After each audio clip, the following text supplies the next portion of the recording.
और उसी समय हमारी पहली मुलाकात हुई डॉक्टर सुशील कुमार पाठक से। सिचुएशन ऐसा है कि 80 से 85% तक ये ख़त्म है कि हर जगह का डॉक्टर हमको बोल रहा था कि इसको दिल्ली ले जाइए। भगवान के बाद जो दूसरा रूप डॉक्टर को कहा जाता है वो ये है।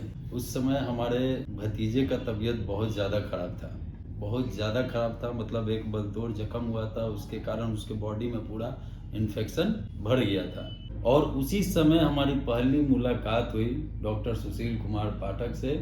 उनको सारा पेपर दिखाएं, उनसे सारा बात बोले कि सर इस तरह का सिचुएशन है। सर उस सारे पेपर को लेके और आईसीयू में गए और वहाँ के जो डॉक्टर थे उनसे भी राय विचार किए, सबसे बात किए कि इस बच्चे का सिचुएशन ऐसा है कि 80 से 85% तक ये ख़त्म है, 10 से 15% ये बच्चा बचा हुआ है और हम लोग को इस पर मेहनत करना है और आप लोग अगर तैयार हैं तो हम इस बच्चे को ला रहे हैं, हम इसके प्रति मेहनत करेंगे। उन्होंने एक ही बात हमको बोला कि मोनू अगर इस सिचुएशन ऐसा है बच्चे का और सारे हॉस्पिटल डॉक्टर अगर इसको निगेटिव जवाब देंगे कि हमसे नहीं होगा तो इस तरह के पेशेंट का इलाज कौन करेगा? फिर तो लोग यहाँ से भागना चालू कर देंगे ना। अगर हम लोग डॉक्टर हैं, हम लोग पे लोग विश्वास करता है और हम लोग मेहनत ही ना करें तो फिर ये तो व्यर्थ है। सर का वही बात हमको लगा कि अगर इस धरती पर अगर भगवान है और भगवान के बाद जो दूसरा रूप डॉक्टर को कहा जाता है वो ये है। उनके सिर्फ एक बात से हम लोग तुरंत फ़ोन करके वहाँ से डिस्चार्ज करवाएं कि कुछ भी हो इलाज तो यहीं होगा। क्योंकि ये सारे हम करीब 50 डॉक्टर से मिले हैं और उसमें से एक लौता यही एक डॉक्टर है जो कह रहे हैं कि हम इस पर मेहनत करेंगे और हम इसका इलाज करेंगे। हम तुमको ये नहीं बोलेंगे कि हम यहाँ से रेफ़र कर रहे हैं, जो होना होगा यहीं होगा।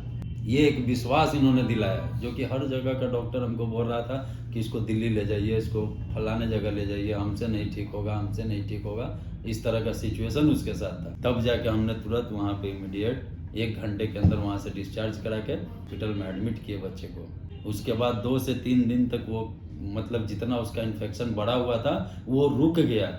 सर ने जो दवा चलाना स्टार्ट किया, सब लोग मिले हुए थे, सब लोग उसको इतना अच्छा से ख्याल रखा जा रहा था उस बच्चे का कि मतलब उसको जब जो अगर सर्जरी का भी बारी आया तो उसके लिए सर्जन भी तैयार थे। बाकी सर पूरा एक टीम को बनाए हुए थे वहाँ पे, दिक्कत नहीं होना है। और 2 से 3 दिन तक हमको न्यूज़ मिलता है कि हम लोग भर रात जागे रहते थे केवल सुबह सुनने के लिए कि आज का रिपोर्ट क्या आया। हर पर डे उसका जांच होता था। 2-3 दिन में हुआ कि उसका जितना इन्फेक्शन बढ़ा हुआ था उतना ही पे रुक गया, उससे बढ़ नहीं रहा है। और 3 दिन के बाद चौथा दिन से ना वो घटना चालू हो गया। हम लोग को फिर राहत मिलना चालू हुआ। उसके बाद 4 दिन, 5 दिन, 6 दिन, 7 दिन हुआ। 8वें दिन वो हमारा आईसीयू से डिस्चार्ज होकर जनरल वार्ड में आ गया। हम लोग बहुत संतुष्ट हो गए। सर भी हर एक चीज़ों को हम लोग को बताते गए। हर 2 दिन 1 दिन पे मिलते रहे। अटेंडेंट से जब मिलना होता था सर बुलाते थे, मिलते थे, सारी चीज़ों को समझाते थे सर बारीकी से। उस दिन से लेके आज तक उनसे आज हम 10 साल से जुड़े हुए हैं, इलाज कर रहे हैं, बता रहे हैं, जो बीमारी बता रहे हैं एक्चुअल निकलता है। अगर उस समय पाठक सर अगर हम लोग से नहीं मिले रहते ना तो हम लोग तो हिम्मत हार ही चुके थे।